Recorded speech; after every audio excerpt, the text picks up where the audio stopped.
Welcome to the deep dive.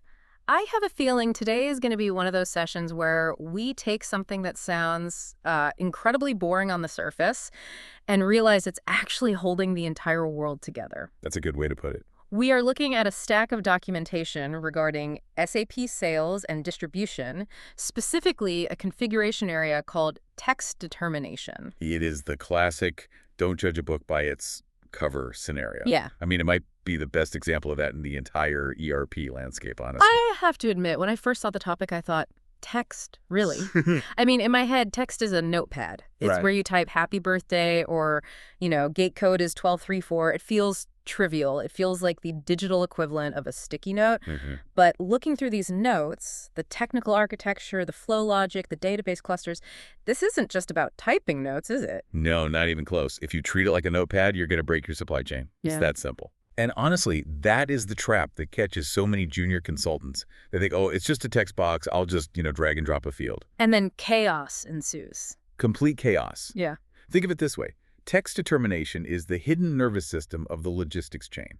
Okay, the nervous system. I like that analogy. It's the mechanism that governs how critical instructions move. Mm-hmm. We aren't just talking about happy birthday. We're talking about legal disclaimers, hazardous material warnings, export compliance declarations, and very, very specific shipping instructions. Right. If that nervous system fails, if a signal doesn't get from the brain to the hand doesn't move. Or worse, the hand moves to the wrong place. The notes mention a specific scenario about a truck driver ending up at a corporate office instead of a warehouse. That feels like a very tangible and frankly terrifying example of what we are talking about. That is the classic nightmare scenario, and it really happens more often than you'd think. I can imagine. So imagine you have a massive customer. Let's call them Megacorp. Their sold to address, that's the entity paying the bill, Yeah. is a fancy skyscraper in downtown Chicago. Okay, standard corporate headquarters. Exactly. But their ship to address, where they actually want the pallets delivered, is a warehouse 40 miles away in the suburbs. A very common setup. Right. Now, imagine a truck driver pulling an 18-wheeler full of industrial equipment. He looks at his paperwork, which was generated by SAP. The paperwork says, enter via rear dock, ring bell for security. Seems clear enough. He pulls up to the address on the paper, and he's at the front door of a skyscraper in the loop during rush hour. Oh, no. There is no rear dock. There's only a valet stand and some very angry traffic cops. What a disaster. The driver's furious, the customer is confused, and you are paying for a redelivery. And why did this happen? It happened because the system pulled the arrival instructions text from the sold to master data instead of the ship to master data. So the text itself was correct, enter via rear dock, but it was attached to the wrong entity, the wrong partner in the system's logic. Exactly. It was a failure of context. Yeah. And that is a failure of the solution architect to understand how text and termination flow logic works. All because someone didn't check a specific box in a transaction code called VOTXN. VOTXN. Okay, I want to put a huge pin in that because that seems to be the center of the universe for today's discussion. It is the cockpit. Everything happens there now. So our mission today is pretty clear then. We need to take the listener from being a configurator, someone who just blindly follows a guide or, ticks boxes to a solution architect. Right. We need to understand the flow, the storage, and the code. We need to peel back the interface. We're going to talk about binary clusters. We're going to talk about ABAP integration. And we're going to talk about why you can't just run a SQL query to see these texts. We are going to the technical underbelly. I love the sound of technical underbelly. But let's start with the basics, the tools. You mentioned VOTXN. Is that really the only place we are working? In a modern S/4HANA or even a recent ECC system, yes, pretty much.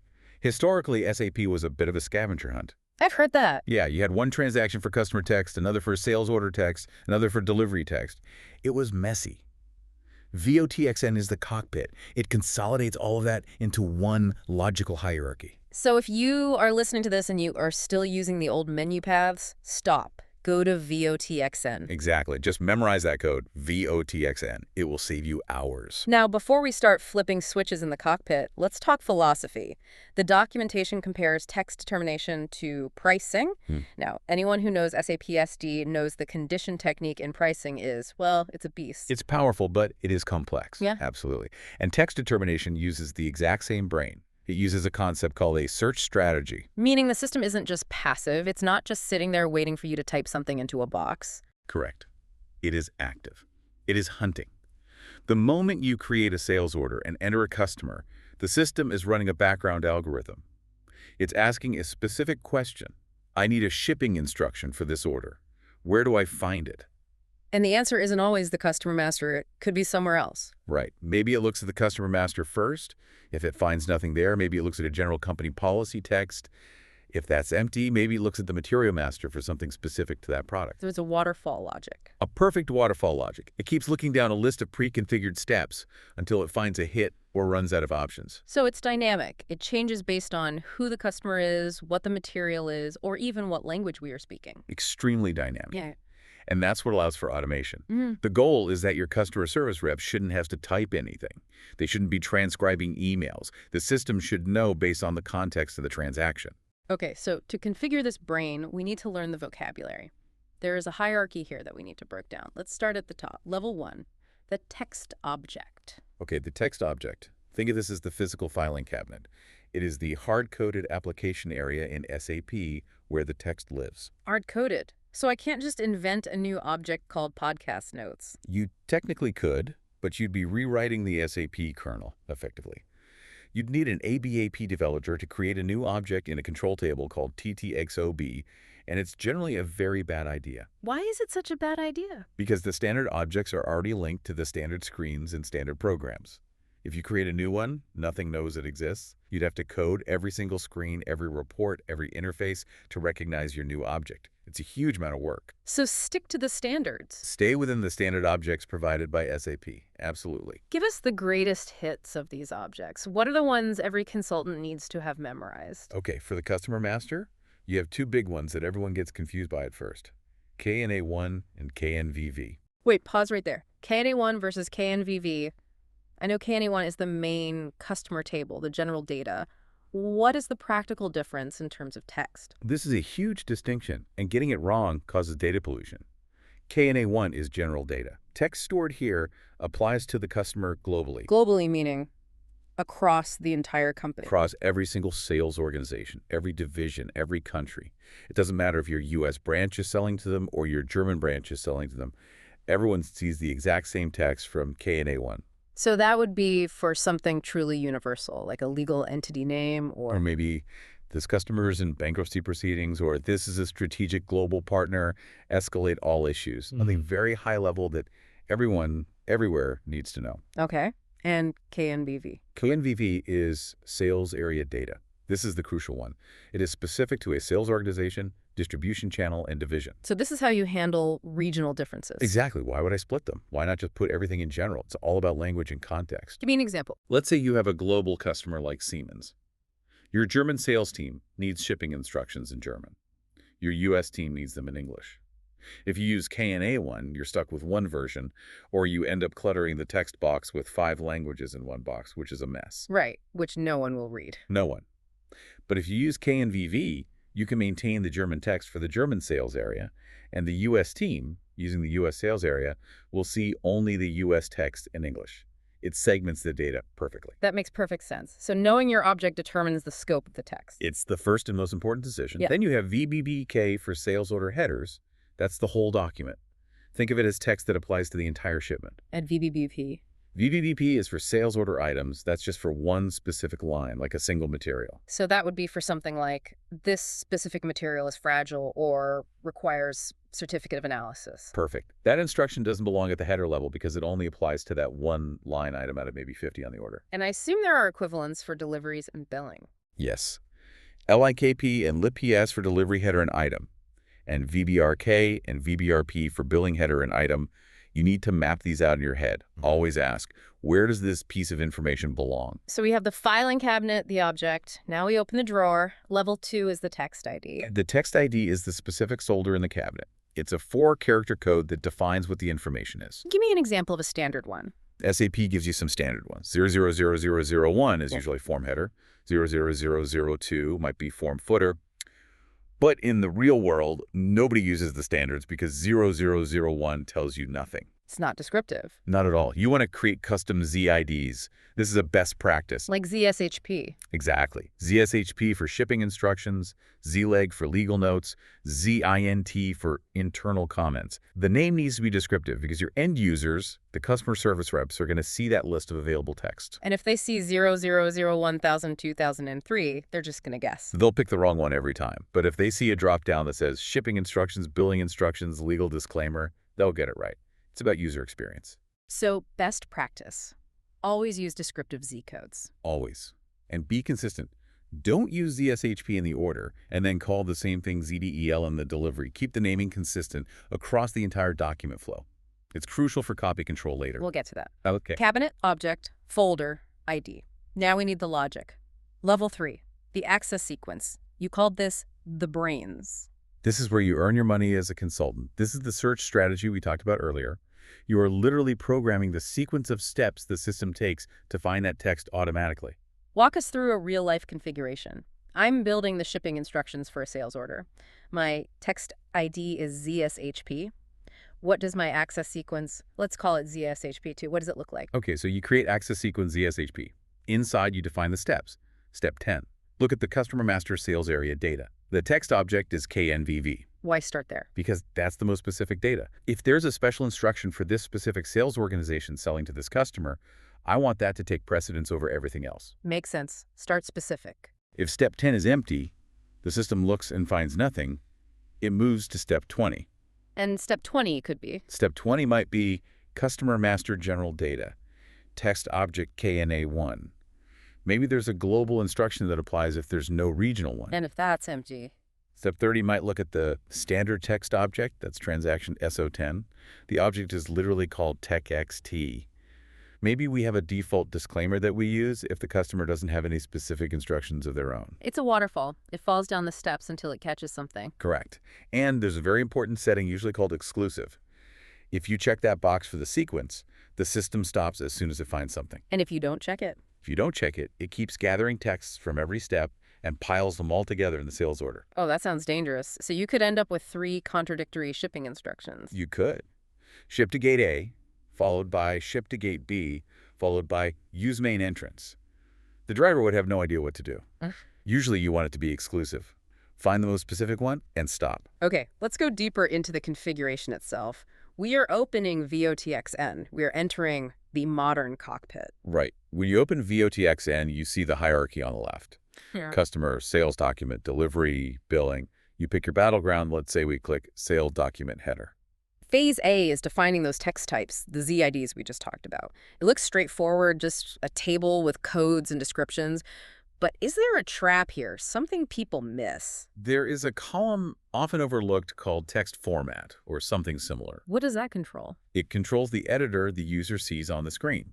Is it a simple, plain text block like Notepad? Or does it need to support SAP script styles like paragraphs, bold fonts, and tabs? And I assume for something that goes on a fancy PDF invoice, formatting matters a great deal. It does. But it also adds a layer of complexity. If you pick a complex formatting type, your users can create beautiful-looking text in SAP. But if your printer driver or your Adobe form style doesn't support those specific formatting tags, you get garbage on the final output. So you'll see the raw code, like B or something. Exactly. You'll see the control characters. My advice is, unless you really need rich text for a legal document, keep it simple. Plain text is much more robust. Okay, good tip. Phase B, the access sequence. We talked about the waterfall steps, but there is a specific setting here that you flagged as a junior consultant trap, the partner function. This goes back to our truck driver story. This is the single most critical setting in the entire module. I can't overstate this. Let's unpack the Chicago skyscraper versus the warehouse again, but from the configuration screen's point of view. Right. When you define step 10 of your access sequence, look at customer master. SAP asks you a follow-up question. There's a field for it right there. It asks, which customer master? Because an order has multiple business partners associated with it. Exactly. A standard sales order has a sold-to-party partner function SP. It has a ship-to-party SH, a build-to-party BP, and a pair PY. They can all be different legal entities at different addresses. And by default, if you don't touch anything, a lot of people just leave it blank, and the system assumes sold to. It assumes sold to because the sold to is the main customer on the order. It feels safe. It's the logical default. That it's the wrong one for shipping. It is the absolute wrong one for shipping instructions. The sold to is the guy paying the check. The shipped to is the guy receiving the truck. You must go into that field in the access sequence and hard code the partner function to SH for your shipping-related texts. If you miss that, you are pulling the headquarters address instructions and you're sending the driver to downtown Chicago. And you are responsible for the truck going to the wrong place. It is a binary failure. It works or it doesn't. And it's all down to those two characters. That is such a small field on the screen. It's two characters. Two characters that determine the physical flow of goods. That's why we call it the nervous system. You have to think about the physical reality of the business process, not just the data structure on the screen. Can we add more complex logic here? What if I only want to copy the text if the order is over, say, $10,000, or if the customer is in a specific country? You absolutely can. That's the requirements column in the access sequence. How does that work? It links to VOFM routines. VOFM is a repository for little snippets of ABAP code that can be used to control behavior in SD. You can have a developer write a routine, say, routine 50, that contains code like F VBA KNET WR 20,000. If the condition is met, the routine fails. And a failure means? It means SY SUBRC equals 4. The system sees that failure code and just skips that step in the access sequence, so the text won't be determined. That's incredibly powerful. So you can really gatekeep information based on any field in the order? Any field, but use it wisely. Don't overdo it. The more logic you put there, the more code has to execute every single time an order is saved. For high-volume systems, this can add up and impact performance. Phase C, the text procedure. This is just a bucket, right? A container? It's a container, yeah. A grouping. You basically create a procedure and assign all the valid text IDs to it. For a quotation document type, you might only need a header node and some legal terms. So maybe 2 text IDs. Right. But for a standard order, you might need 10. Shipping, billing, legal, internal quality, and so on. You make a different procedure for each business context to keep the user interface clean, so the user only sees the texts that are relevant to what they're doing. But inside this procedure, there is a checkbox. The reference flag, you call this a double-edged sword. This is a big one. It's a huge debate in the SAP community. It's a classic battle. Technical efficiency versus functional history. So what does it actually do? If you check the reference flag for a text ID, SAP does not physically copy the text from the master data into the sales order database tables. It doesn't copy it, so how does it show up on the order screen? It creates a pointer. It's a link. It effectively says, for this order's shipping instructions, go look at the ship to customer master record right now and display whatever you see there. The benefit is obviously database space. Huge benefit, especially in the old days. In the 1990s, hard drive space was incredibly expensive. Storing the phrase, please deliver to rear gate 5 million times in your transaction tables was a real waste. So they use pointers to save space. But today, storage is cheap. And the risk.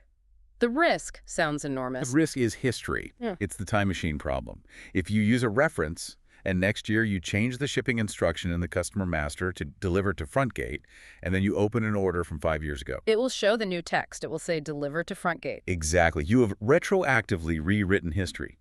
If you are in a legal dispute about where a shipment was supposed to go in 2020, and the system shows you the instructions from 2025, you have lost your audit trail. You cannot prove what the driver saw in the paperwork on that day. That sounds catastrophic for compliance, for legal, for any kind of audit. It is. My advice, and this is strong advice, use reference flags for generic things like your company's standard terms and conditions that you always want to be current, no matter when the order was placed. Okay, that makes sense. But never, ever use it for transactional instructions like shipping notes, quality notes, or delivery instructions. For those, you must copy the text, burn it into the order, make it a permanent, unchangeable record of that moment in time. Burn it into the order. I like that. Make it immutable. Exactly. You are creating a historical record, not a dynamic link. Okay, let's move to section 3, flow logic. This is a big area of confusion. We've successfully created the order. The text is there. Now we create a delivery note in transaction VL01N to send to the warehouse. Does the access sequence run again? This is the most common misconception. No, Yeah. It does not. The access sequence is for determination, creating something from nothing or from master data. It runs when the order is born. It does not handle moving text from order to delivery. So how does the text get to the delivery? If not the access sequence, then what? Copy control. The same mechanism that copies partners, prices, and quantities. Okay, so transaction VTLA for order to delivery copy control. VTLA. But here's the kicker. This trips everyone up. If you go into the configuration for VTLA and you look at the item level, you will see a lot of tabs and settings, conditions, partners, data transfer routines. You will not see a text tab. Wait, really? I feel like I've looked for it before. So how do you configure it if there's no screen for it? It is implicit. The logic is hard-coded in the background, but it's conditional. SAP will automatically try to copy text from the source document to the target document if two conditions are met. Okay, what are the two conditions? 1. The text ID must be exactly the same in both the source and target text procedures.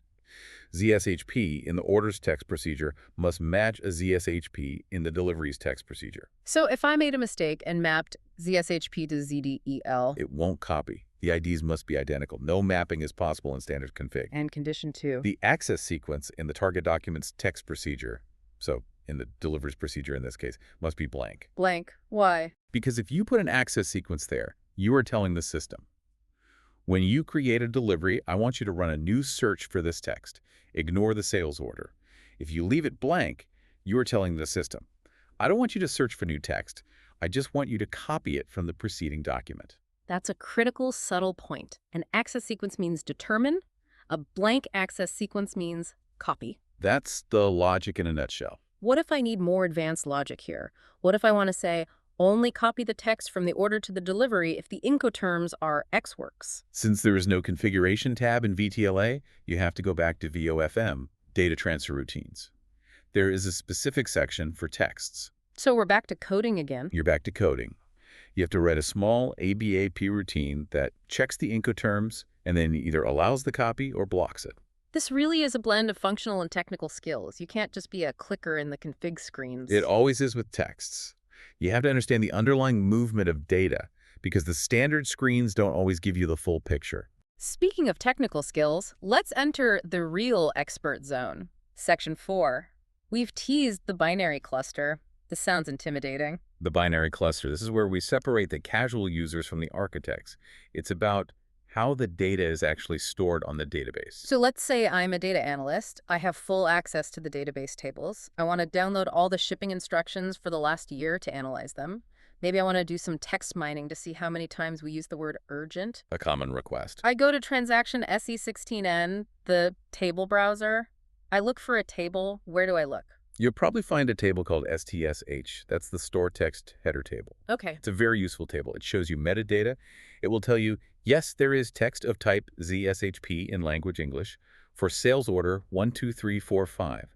It gives you the date, the user who created it, but not the text itself. Okay, so I grab the key from there and look for a corresponding line item table, maybe STXL. That's the lines, right? Right. Store text lines. You take the key from SKXH, you go to STXL, you execute the query. And what you see in the data field, usually called KLSTR, is garbage. It looks like random hieroglyphics. It's not readable plain text. Not at all. It is a compressed binary format. It's basically a zip file stored inside a single database field. You cannot read it with SQL. You cannot read it with Excel. Yeah. You can't do anything with it correctly. So my select from STXL query is completely useless for analysis. Completely useless. And if you put that in a functional specification for a developer, they will laugh at you. It shows a fundamental misunderstanding of how SAP stores this type of data. So how do we get the text out? There must be a way. You have to use the keys to the kingdom, the standard SAP API, specifically a function module called readText. readText. This is the one tool to rule them all. It is the official and only correct way to programmatically read long text. And how does it work? You have to write a program that calls this function. You feed it 4 key pieces of information: the text ID, the language, the text object, and the name. The function goes into the database, finds the right cluster, unzips it in memory, and returns the text to your program in a nice, clean, readable internal table. But you mentioned a trap with the name, the TDNAME parameter. Yes, this is the biggest trap for developers. The name is the key of the document. For a sales order header text, the object is VBBK, and the name is the order number. Easy, right? Sounds easy enough. But the database stores that order number as a 10-digit character field with leading zeros. So if your order on the screen is number 500, the key in the database is actually 00000000500. And if I pass just 500 to read text? It returns not found. the function will fail. Because, strictly speaking, the string 500 is not the same as the string 00000000500. Exactly. This accounts for probably 50% of the bugs junior developers report. The text is there, I can see it on the screen, but the function fails. It's always the leading zeros. Always. And it gets even worse for item texts, doesn't it? Much worse. For a sales order item, the object is VBBP. The key, the TDNAME, is the 10-digit order number concatenated directly with the 6-digit item number. So it becomes one long string. One 16-character string. So 00000000000 for item 10. You have to build that key string perfectly in your code before you call the function. That seems incredibly fragile and rigid. It is rigid. Yeah. That's a better word. It's robust if you follow the rules, but fragile if you guess. You have to know the key structure of the object you are reading. Okay, we've retrieved the text. Now we need to output it. Section 5. The last mile. The text is useless if it stays in the database. We need to put it on an invoice or send it via EDI to a partner. Right. Let's talk forms first. Modern Adobe Forms or older smart forms. Can I just drag and drop a text field onto the form layout and bind it to the database field? No, for the exact reason we just discussed. Yeah. It's a binary cluster. You can't bind it to a simple field. You have to use a specific text node element in the form designer. And what does that node do? It effectively calls the readText function module in the background at the moment the form is printed. I see. You configure the node. You tell it. Look for text object VBBK, text ID ZSHP, and for the name parameter, use the current order number variable that's already in the form's data. So it's fetching it dynamically at runtime. Yes. Which means if your key mapping is wrong in the form, if you forget the leading zeros there too, the text just doesn't appear. No error message. Just a blank space on the invoice. That's incredibly frustrating for debugging. What about EDI? We are sending an IDOC, an electronic message, to a customer's system. This is where the constraints get really tight. An IDOC is a highly structured file. It has segments. For text, you usually use a standard header segment like E1TXTH and an item segment like E1TXTP. Are there character limits? Big limits. An IDOC text segment might only hold 70 characters, or maybe 132. But your shipping instruction might be 500 characters long. So what happens? The system has to split it. It'll create multiple E1TXTP segments, line 1 in the first segment, line 2 in the second, line 3 in the third, and so on. And the receiving system, the customer's SAP or Oracle system, has to be smart enough to stitch them back together. Exactly. And if their system isn't configured to stitch those segments, they might only read the first line. They'll get please deliver to, and then nothing. Another disaster waiting to happen. It's a common integration problem. Yeah. And then you have the qualifier. The IDOC needs to tell the other system what this text is. Is it a shipping note? A billing note? You have to map your internal SAP code, the SHP, to a standard EDI qualifier code that both you and your partner have agreed upon, like SI for shipping instructions. So if you map it wrong... If you map it wrong, your shipping note shows up as a billing note on their end. It's all about precise mapping. So detailed mapping workshops with your EDI partners are absolutely mandatory. You cannot skip them. You have to agree on the language of the machines before you turn it on. One more tool before we get to troubleshooting. Standard texts, transaction SO10. You mentioned this earlier as a step 3 in the search strategy. What's the primary use case? Boilerplate content. Static text that doesn't change from customer to customer or order to order. Like a holiday shutdown notice. Perfect example. Our company will be closed from December 24 to Jan 2. You don't want your users to type that on 5,000 orders. You don't want to add it to 500 customer master records and then have to remember to take it out. So you create it once in SO10. You create a standard text with a name, like holiday shutdown. Then, in your VOOTXN access sequence for your sales order text, you add a step at the end that says, object is TextXT, ID is ST, name is holiday shutdown. And it just pulls it onto every order automatically. Yes. And the beauty is, on Jan 3rd, you just go to SO10 and delete the text or change it. It disappears from all future orders instantly. Yeah. It's centralized control for boilerplate information. That is smart. Okay, section 6, troubleshooting. The system is live. A user calls you screaming, I typed the text in the customer master. It's not on the sales order. It's not on the invoice. What do? Do you start digging in tables? No, absolutely not. You use the analysis tool first. Where's that hidden? Go to the sales order, VA02. Go to the header menu, then to the text tab. On the bottom of the text tab, there's a button. Sometimes it's a magnifying glass icon. Sometimes it says analysis. You click it. You click it, and it opens a log. A beautiful, detailed log. It shows you exactly what the access sequence did. It will say, access sequence ZSHP, step 10, access on customer master KNVV. Access failed. Text not found. So it tells you not just what it did, but what it failed to do. Yes. Then it will say, Step 20, access on standard text, success, test, holiday shutdown was found. It shows you the entire decision-making process. That solves 90% of tickets, I imagine. It really does. Yeah. Usually it says access failed on the step you thought should have worked, and that tells you exactly where to look. So why would it fail if the user swears the text is there in the customer master? The language problem. This is the most common root cause. The user maintained the text in English, language key, EN. But the sales order was created for a German customer, so the document language is German, DE. The access sequence, by default, looked for DE text. It didn't find any. And it ignores the EN text completely. It ignores it because it's a strict match. The languages must be the same. Can you change that? You can. There's a setting in the access sequence to try all languages, but that has its own risks. You might pull in a Spanish text on an English order. But usually, the root cause is a mismatch between the master data language and the transaction language. Another issue, formatting loss. It looked great in the editor, all my paragraphs were perfect, but on the PDF, the line breaks are gone. That's the clash of technologies we spoke about. The SAP script editor uses specific paragraph format tags like in the margin for a new line, or a code like P1 for a paragraph style. If your SmartForms style definition doesn't have a style called P1 defined in it, it just ignores the tag. And the text collapses. The text collapses into one giant unreadable blob. The form developer and the functional consultant have to be in sync. They have to agree on the style names. Last troubleshooting scenario, preceding documents. This sounds advanced. I want to copy text from a quote to an order, but I want to fall back. I want the logic to be, first, look at the quote text. If the quote text is empty, then go look at the customer master. This is tricky. Standard SAP copy control logic says, if there is a reference document, like a quote, copy from it, period. It doesn't inherently have a built-in fallback to then trigger a new search strategy if the copied text is blank. So the standard configuration blocks you. It often does. To get that quote, then customer logic, you often have to use a user exit like MV45AFZZ in sales order processing or a VOFM routine to write custom code that says, if copied text is initial, then perform new determination. So don't promise that to a client as standard config. Exactly. Know when you need a developer. That's a sign of a senior consultant. It's knowing the limits of the standard configuration. We have covered a massive amount of ground. From filing cabinets to binary clusters, let's wrap up with a checklist for our listeners. If I am deploying SAP SD next week and I'm in charge of texts, what are my must-dos? Okay, number one, requirement analysis. Don't just ask what text do you need. Ask who reads them.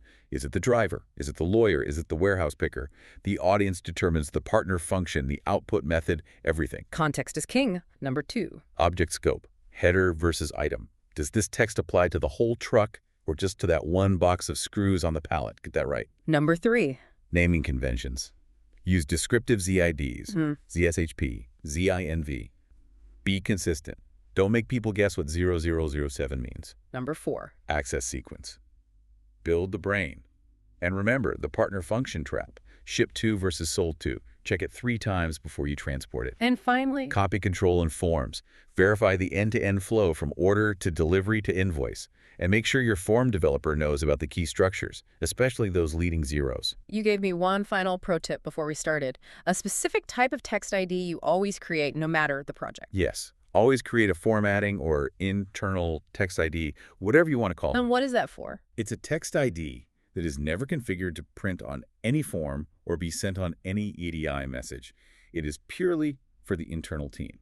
This is where they put the notes like, customer was angry about the last shipment, or double-check the pallet wrapping for this guy. It's a safe space for internal communication. You need a place for messy human reality that won't accidentally end up on a legal invoice sent to the client. If you don't provide that safe bucket, they will type it in the shipping instructions, and the customer will read, check the pallet wrapping because these guys are idiots. And that is how you lose a client very quickly. Exactly. Keep the dirty laundry internal. Provide a place for it. This has been incredibly insightful. It's funny, we started by saying text is mundane. But in reality, what we're describing is the process of imposing structure on chaos. Text is naturally unstructured, it's just words. But with access sequences and text IDs, we are forcing it into a logical, predictable flow. That's a great way to put it. We are operationalizing language. We're turning notes into data. And here is a provocative thought to leave you with.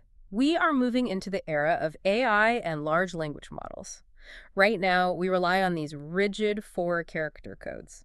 ZS, HP, ZLAs. Very rigid structures. How long until that disappears? How long until we just dump a blob of text from an email into a data lake and an AI parses it at the moment of shipping? The AI decides, oh, this sentence is a shipping instruction, this sentence is a legal disclaimer. It's coming. The shift from explicit configuration to semantic understanding.